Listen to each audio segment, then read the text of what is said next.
Bonjour les amis, dans 11 jours ça approche, c'est le premier tour des législatives. Tout le monde il est fébrile, tout le monde il est énervé, tout le monde il se demande comment tout ça va tourner. Et moi je dois le dire, je suis harcelé de coups de téléphone de la part de candidats de gauche, tous, qui veulent que je parle d'eux, que je leur fasse de la pub. Ils me disent attends c'est dégueulasse, t'as parlé d'Hollande, t'as parlé de Mélenchon et tu parles pas de nous, c'est pas juste. Et j'ai reçu un coup de fil de mon copain Philippe Poutou. Philippe, il a été suppliant. Il m'a dit Pierrot, tu peux pas me faire un coup comme ça. Bon, il y a très longtemps, certes, mais on a été dans la même organisation, on était à la LCR. Alors bon, faut quand même pas déconner. Quand j'étais à la LCR, Poutou, il avait 10 ans. Mais bon, il me la joue comme ça, il me la joue fidélité des anciens. Bon, ok, je lui ai dit Philippe, t'as gagné, je te promets, je fais une vidéo sur toi. Alors ça va être compliqué quand même parce que je vois pas tellement maintenant avec Philippe, tout il nous oppose. Par exemple, moi j'ai été un des partisans de la loi contre les signes religieux, donc contre le voile, dans l'école publique. Et s'il y avait que moi, ça aurait été dans toutes les écoles. Mais bon, donc j'ai mené une campagne assez dynamique entre 2003 et 2004. Je ne dis pas que j'étais tout seul, mais je pense avoir eu un rôle. Alors à l'époque, il y avait des mecs de la Ligue communiste révolutionnaire, j'y étais plus depuis plus de 20 ans, qui étaient à mes côtés, mais il y en avait d'autres aussi qui étaient complètement de l'autre côté. C'était compliqué. Et donc on avait le 15 mars 2004, on avait quand même eu une loi qui faisait que le problème du voile, qui avait commencé en 1989, était réglé. Et puis la Ligue communiste révolutionnaire, ça a été fini. Ils ont dit qu'ils allaient faire un truc plus moderne avec le facteur Besancenot, le facteur de Neuilly. Enfin bon, celui qu'on n'a jamais vu beaucoup mettre des enveloppes dans les boîtes à lettres, sauf quand il y a les caméras. Mais donc le facteur de Neuilly, il a lancé le nouveau parti anticapitaliste. Et puis le facteur, faut reconnaître, il était bon sur les plateaux de télé et tout. Franchement, bon tchatcheur, le mec. Belle rhétorique, tout. Bon, bien joué.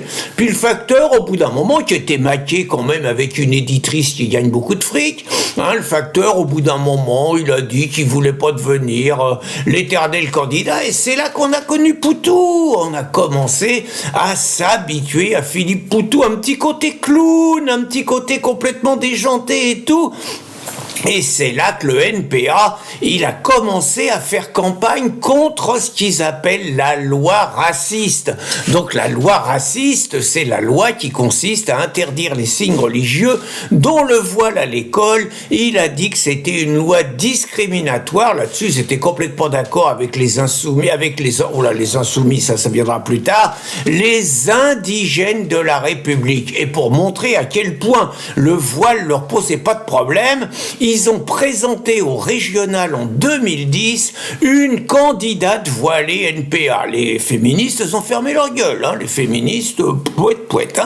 Et donc, je me rappelle, par exemple, j'étais en contact à l'époque avec mon copain Fabien Engelmann. Fabien Engelmann, ça a été un truc décisif. Il était à l'époque chez les gauchos, et il a dit, moi je peux pas rester avec des mecs pareils, et il a rejoint le Front National à l'époque, et il a été élu maire d'Hayange. Alors Poutou, mon copain Philippe, qui veut absolument que je fasse une vidéo sur lui, j'ai envie de dire, tout sonne faux chez lui. C'est ça qui est embêtant. C'est-à-dire que vous l'écoutez, vous avez l'impression que vous avez affaire à un authentique révolutionnaire, à un prolétaire digne de ceux des années 17, compris le pouvoir en Russie, tout ça. Bon, vous avez vraiment l'impression que c'est un pull à sueur, quoi. Bon, faut pas déconner. Philippe Poutou, il a jamais serré un boulon. Alors, vous allez me dire, attendez, tu dis ça, c'est un ouvrier. Non, c'est pas un ouvrier, c'est un permanent syndical. C'est pas la même chose.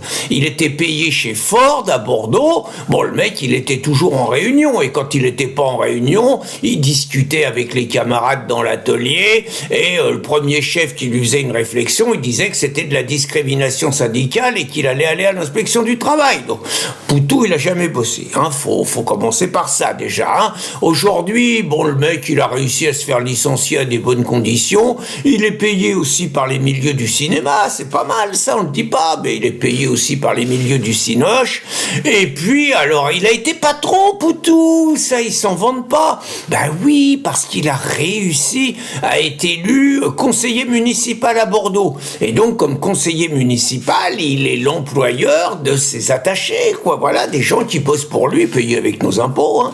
Et donc, Poutou, bah, comme employeur, c'est pas terrible, hein, parce que il avait une collaboratrice qui était une femme, et une femme de couleur. Vous avez vu, j'ai pas dit une négresse, j'ai pas dit une noire, hein, je fais des efforts, hein. Une femme de couleur. Et Poutou, il l'a virée. Alors, il a dit qu'elle bossait pas assez, tout ça, c'était quand même un peu des conditions, des propos de patron exploiteur. Et il a fait embaucher sa compagne à la place. Alors, il y a des mecs qui ont dit que, bon, qu'on bavait sur lui, mais ça montre simplement que Poutou, bah, il est pas fait pour être patron non plus. Il n'est pas fait pour être ouvrier, on ne sait pas. Par contre, il est fait pour être contre la police. Alors là, Poutou, il est excellent dans le rôle de... Et tout le monde déteste la police. Et tout, là, il est parfait. Alors, il a commencé par dire qu'il fallait désarmer les policiers. Superbe, les racailles en banlieue, les islamistes, alors là, ils vont être ravis, hein. Ils vont pouvoir nous canarder, nous suriner et tout, les policiers, puis là pour nous protéger. Magnifique, c'est juste le peuple qu'on livre aux racailles, c'est juste la loi des plus forts, hein. Il paraît que l'État, c'est protecteur et ça protège les faibles, on n'est plus là-dedans. Donc on désarme les policiers, puis aussi, et c'est un poète, Poutou, il nous raconte donc que quand des racailles attaquent les commissariats au mortier, il dit que c'est un magnifique feu d'artifice. Et puis, il est sensible un petit peu à la cause palestinienne, Philippe, hein, il n'est pas antisémite, hein, non, c'est pas parce qu'il a dit que le Hamas, c'était un groupe de résistance et qui respectait les choix qu'il faisait, même quand il tuait 1200 juifs, c'est pas pour autant qu'il est antisémite, Philippe. Donc, et il compare les policiers dans les quartiers aux soldats israéliens qui sont une armée d'occupation en Palestine. Vous voyez, il a le sens des formules, hein. Les policiers, c'est une armée d'occupation. Superbe. Et donc, Rachid Mélenchon, qui peut pas non plus blairer les policiers exactement comme mon Poutou, il a décidé de faire un superbe pied de nez aux forces de l'ordre. Il a présenté Philippe Poutou à Trèbes, à côté de Carcassonne, là où le colonel Beltrame a été égorgé par un homme qui avait le profil des électeurs de Poutou et surtout de Mélenchon. Et donc Mélenchon, pour y revenir, avant il parlait pas comme Poutou. Avant Jean-Luc, il disait, bon, il n'était pas trop adepte du voile. Il avait un discours républicain, il avait un discours laïque. Et puis là, comme le dit Ouria Boutelja, Jean-Luc, c'est une superbe prise de guerre. Maintenant, il est contre l'islamophobie, beaucoup plus contre l'islamophobie d'ailleurs que contre l'antisémitisme. Il a dit que l'antisémitisme, ça existait plus, c'était du résiduel. Quand même, il a osé dire ça, Jean-Luc. Hein.